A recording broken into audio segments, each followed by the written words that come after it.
Moles related with mass पर बात कर रहे थे। आज मोल्स रिलेटेड विथ मास पर हम लोग कुछ इंटरेस्टिंग प्रॉब्लम को देखते हैं बच्चे, जिसके थ्रू हमें ये क्लियर होगा कि मास से रिलेटेड प्रॉब्लम्स को हम लोग कैसे बना सकें। क्लियर? तो देखिए बच्चे, हम लोग इसके लिए कुछ बातों को यहाँ पर दिमाग में रखना होगा।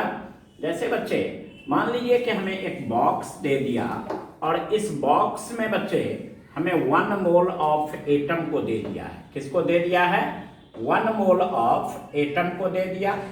तो बच्चे अगर 1 मोल एटम की बात की जाए तो हमने सबसे पहला लेक्चर में बात किया था कि 6.022 into 10 to the power 23 atoms होंगे। क्लियर? 1 मोल ऑफ एटम में अगर मास की बात की जाए बच्चे तो यह ग्राम एटॉमिक मास के बराबर होता है बच्चे। यह किसके बराबर होता है? ग्राम एटॉमिक मास के बराबर होता है। 1 मोल ऑफ एटम को बच्चे 1 ग्राम एटम भी बोलते हैं। अर्थात मोल का एक साइनोनिम हम लोग किसके रूप में जाना बच्चे? ग्राम एटम के रूप में जाना। क्लियर? सो बच्चे आप एक चीज जरा क्लियरली दिमाग में रखेंगे कि अगर कहीं पर ग्राम के बाद डायरेक्ट एटम शब्द आ जाए, किसी प्रॉब्लम में ग्राम के बाद डायरेक्ट क्या शब्द आ जाए बच्चे? एटम, तो इसका मीनिंग आप समझेंगे बच्चे कि यह हमें मोल दिया हुआ है। क्या दिया हुआ है? मोल। लेकिन अगर कहीं पर ग्राम के बाद ऑफ दिख जाए बच्चे, क्या दिख जाए? ऑफ दिख जाए, तो बच्चे इस ग्राम का मीनिंग हम लोग क्या समझते हैं बच्चे? मास समझते हैं। क्या समझते हैं? मास। तो बच्चे ग्राम दोनों जगह कौन है? ग्राम ही है। लेकिन इस ग्राम का मीनिंग हम लोगों ने यहां पर क्या सीखा है बच्चे? मोल। और इस ग्राम का मीनिंग हम लोगों ने क्या सीखा है बेटे? मास। तो ग्राम के बाद ऑफ आ जाए, ग्राम ऑफ एटम आ जाए, तो बच्चे इसको हम लोग मास, और ग्राम एटम आ जाए तो इसको हम लोग क्या कहेंगे? मोल कहेंगे। जैसे एग्जाम्पल के तौर पर आप देख सकते हैं बच्चों, एग्जाम्पल के तौर पर हम लोग देख सकते हैं कि अगर हमें कहीं पर दे दिया गया 1 मोल ऑफ सोडियम एटम, क्या दे दिया गया है बच्चे? 1 मोल ऑफ सोडियम एटम, और हमसे पूछे कि यह कितना ग्राम एटम होगा, तो हम क्या जवाब देंगे बच्चे? कि 1 ग्राम एटम ऑफ सोडियम होगा। लेकिन अगर हमसे ये क्वेश्चन करे बच्चे कि 1 मोल ऑफ सोडियम एटम कितना मास को रखेगा, क्या क्वेश्चन कर रहा है? कितना मास को रखेगा, तो हमें दिमाग में देना होगा बच्चे कि सोडियम की एटॉमिक मास 23 होता है, और उसको जब ग्राम में रिप्रेजेंट करेंगे यानी ग्राम एटॉमिक मास 23 ग्राम हो जाएगा। कितना ग्राम हो जाएगा? 23। और पिछले क्लास में भी बोले थे, आज भी बोल रहे हैं बच्चे कि 1 मोल का मास किसके बराबर होता है बच्चे? ग्राम एटॉमिक मास के बराबर। किसके बराबर? तो बच्चे 1 मोल ऑफ सोडियम एटम कितना मास रखेगा, अगर ये क्वेश्चन कोई करे तो हम लोग क्या कह सकते हैं बच्चे कि 23 ग्राम ऑफ सोडियम को रखेगा। क्लियर? अब जरा देखो बच्चे, सेकंड एग्जांपल से और कुछ क्लियर हो सकता है। जैसे अगर मेरे से ये क्वेश्चन कोई करे कि 1 मोल ऑफ फास्फोरस एटम, है ना, तो बच्चे हमसे ये क्वेश्चन कर रहा है कि कितना ग्राम एटम होगा, तो 1 ग्राम एटम ऑफ क्या लिख सकते हो बच्चों? फास्फोरस। लेकिन अगर मास पूछे कि कितना हो सकता है, तो फास्फोरस की ग्राम एटॉमिक मास कितनी? 31। तो बच्चे हम लोग क्या बोलेंगे? 31 ग्राम ऑफ फास्फोरस। सो बच्चे आपको कभी कंफ्यूज नहीं करना है ग्राम और इस ग्राम में। बहुत सारे बच्चों के मन में एक कंफ्यूजन चलते रहता है कि सर ग्राम बराबर 1 ग्राम बराबर 31 ग्राम कैसे हुआ, 1 ग्राम बराबर 23 ग्राम कैसे हुआ।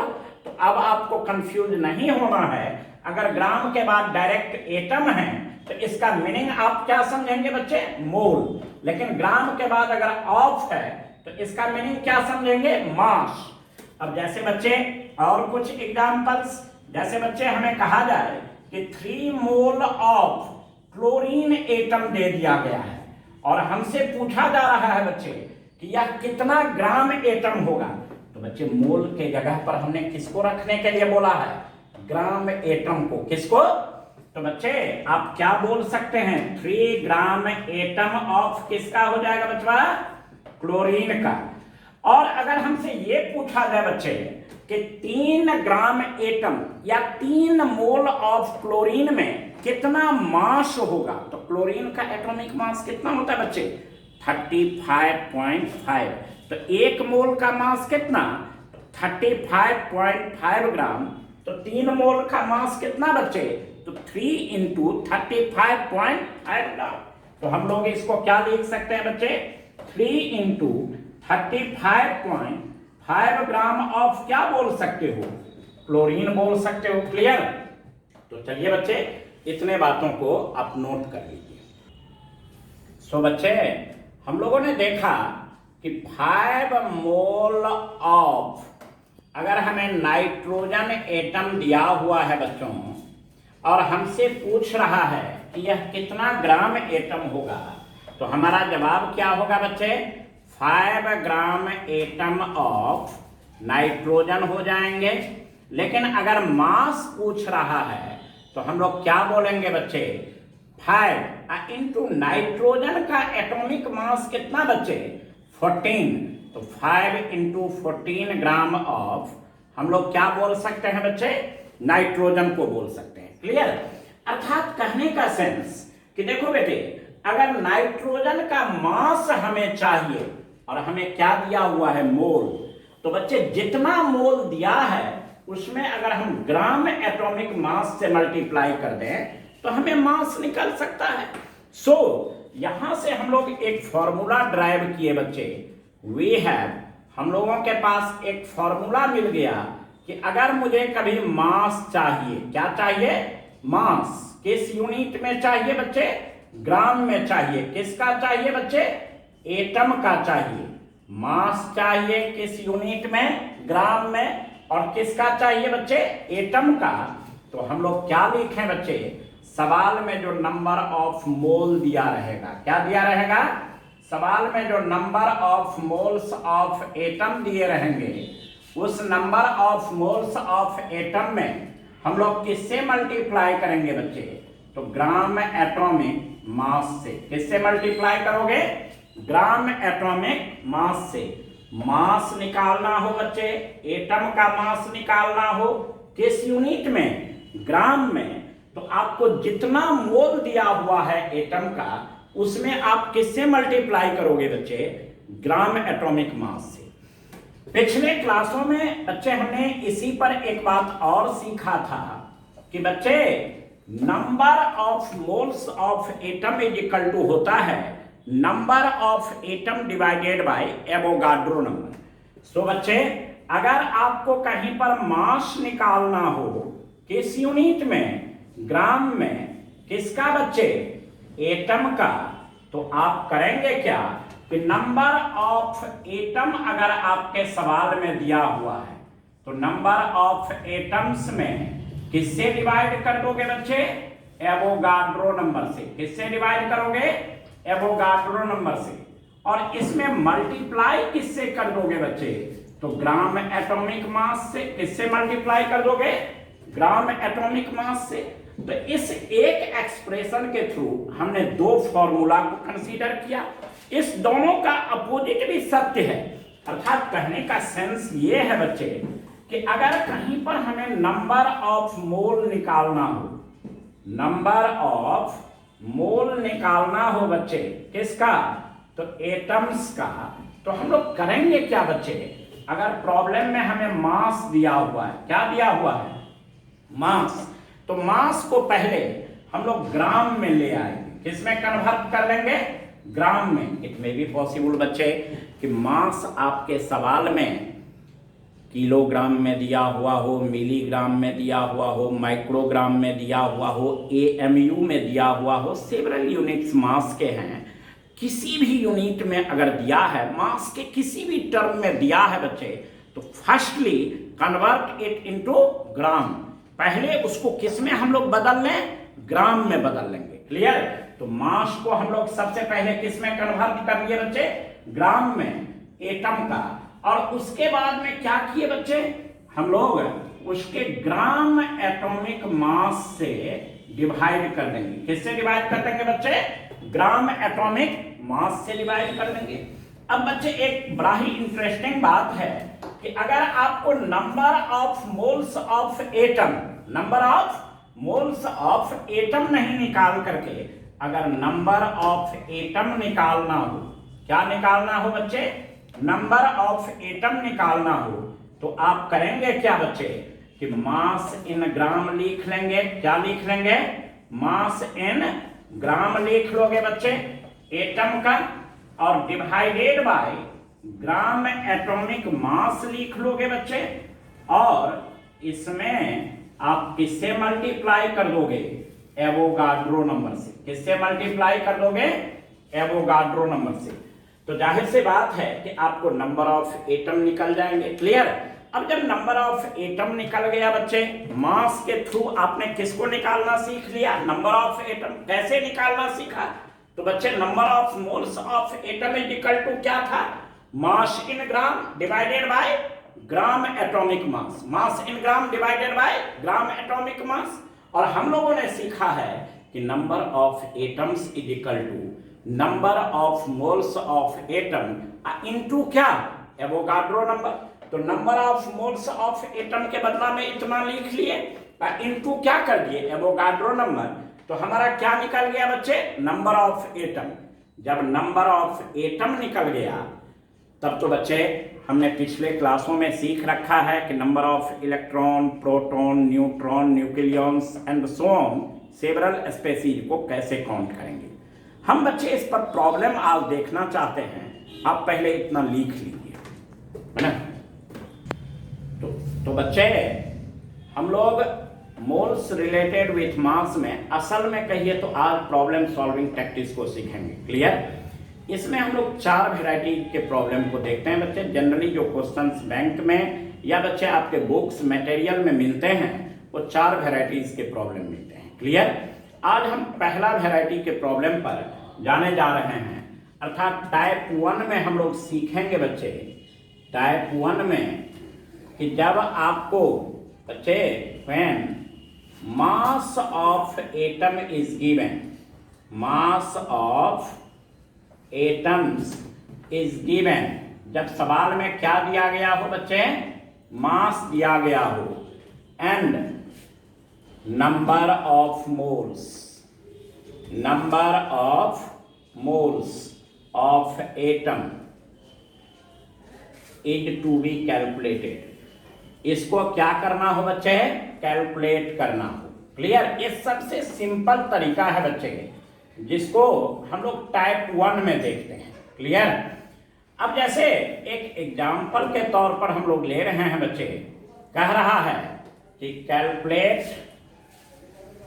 Calculate the number of moles of silver atom in 54 milligram of silver, है ना बच्चे। यहां ग्राम के बाद क्या आया है? ऑफ। ग्राम के बाद क्या आया है बच्चे? ऑफ। सो जाहिर सी बात है ग्राम के बाद अगर ऑफ आ जाए तो इस ग्राम को हम लोग किसके तौर पर कंसीडर करेंगे? मास के तौर पर। किसके तौर पर? मास के तौर पर। सो बच्चों आप इस सवाल का जो जवाब ढूंढोगे, सबसे पहले मैंने आप बच्चों से कहा था कि मास चाहे किसी भी यूनिट में हो, पहले उसको ग्राम में कन्वर्ट कर लीजिए। तो here mass of silver, silver का मास कितना हो जाएगा बच्चे? तो 54 मिलीग्राम, अर्थात 54 इंटू 10⁻³ ग्राम। पिछले क्लासों में बच्चे आपको याद होगा कि हमने मास कन्वर्सन बता दिया था कि 10⁻³ ग्राम होता है बच्चे। 1 मिलीग्राम इज इक्वल टू 10⁻³ ग्राम होता है। 1 माइक्रोग्राम 10⁻⁻6 ग्राम होता है। और बच्चे ये 1 AMU अर्थात 1 U is equal to 1.66 into 10 to the power minus 24 gram होता है। क्लियर? ये हम लोगों ने पिछले क्लास में कन्वर्सन किया था, हालांकि आप बचपन से इसको जानते होंगे। तो बच्चे मास हमें मिल गया, तो मास को सबसे पहले हमने किस में कन्वर्ट कर लिया? ग्राम में। अब हम लोग क्या करें बच्चे कि नंबर ऑफ मोल निकाल सकते हैं। तो number of moles of silver अगर हमसे कहे बच्चे, तो आप क्या करेंगे बच्चे? मास को ग्राम में लिख लोगे, मास इन ग्राम, और डिवाइडेड बाय क्या कर दोगे बच्चे? तो ग्राम एटॉमिक मास। जो हमने एक फॉर्मूला सीखा था बच्चे, हमने क्या सीखा था? Number of moles of atom is equal to mass in gram of atom upon क्या? तो ग्राम एटॉमिक मास। तो मास इन ग्राम कितना आपको गिवन है बच्चे? तो 54 into 10 to the power minus 3 divided by silver का एटॉमिक मास कितना बच्चे? 108। ये ऊपर में भी बच्चे ग्राम है, नीचे में भी ग्राम है। सो बच्चे आप इसको क्या लिख सकते हो? 1/2 into 10 to the power minus 3 mole आप लिख सकते हैं। तो बच्चे अगर आपको नंबर ऑफ मोल निकालना हो और मास गिवन हो, क्या गिवन हो बच्चे? मास गिवन हो, तो आप नंबर ऑफ मोल निकाल सकते हैं। आप इसको लिखिए बच्चों। अब देखो बच्चे, अगर मुझे इस टाइप का सवाल कहे कि calculate the number of gram atoms, क्या निकालने के लिए कह रहा है बच्चे? Number of gram atoms present in, अगर आपसे कहे बच्चे कि 20 माइक्रोग्राम ऑफ कैल्शियम में। क्लियर? देख बेटे, मैंने आप बच्चों से पहले ही कह रखा है कि ग्राम के बाद अगर डायरेक्ट एटम आ जाए तो इस ग्राम एटम को हम लोग मोल कहते हैं। क्या कहते हैं? मोल कहते हैं। तो हमें क्या निकालने के लिए कह रहा है? Calculate the number of mole. Gram atom को क्या पढ़ेंगे यहाँ? मोल। और यहाँ ग्राम के बाद कौन है बेटे? ऑफ। इस ग्राम को आप क्या कहोगे? मास कहोगे। क्या कहोगे? मास। सो बच्चे आप इसको जो आप सॉल्व करने के लिए जाओगे तो हेयर आप क्या लिखोगे बच्चे? क्या गिवन है? मास ऑफ किसका दिया हुआ है बच्चे? कैल्शियम का। कितना दिया हुआ है बच्चे? तो 20 माइक्रोग्राम, अर्थात बच्चे 20 इंटू माइक्रो का अर्थ क्या बच्चे? -6। ये इतना क्या हो जाएंगे बच्चे? ग्राम। तो मास ऑफ कैल्शियम कितना हो जाएगा? 20 इंटू 10 टू द पावर -6 ग्राम। अब जब मास आपको मिल गया बच्चे, तो नंबर ऑफ मोल यानी नंबर ऑफ ग्राम एटम्स, है ना? नंबर ऑफ ग्राम एटम्स कैसे निकालना सिखाया है बच्चों? तो मास किस यूनिट में बच्चे? ग्राम में। और डिवाइडेड बाय क्या बच्चे? तो ग्राम एटॉमिक मास। तो बच्चे मास ग्राम में कितना होता है बच्चों? तो 20 इंटू 10 टू द पावर -6। अब बच्चे ग्राम एटॉमिक मास कैल्शियम का कितना है? 40। तो बच्चे इसको आप काट सकते हैं दो, तो ये कितने हो जाएंगे? 1/2 इंटू 10 टू द पावर कितना? -6 मोल। क्लियर?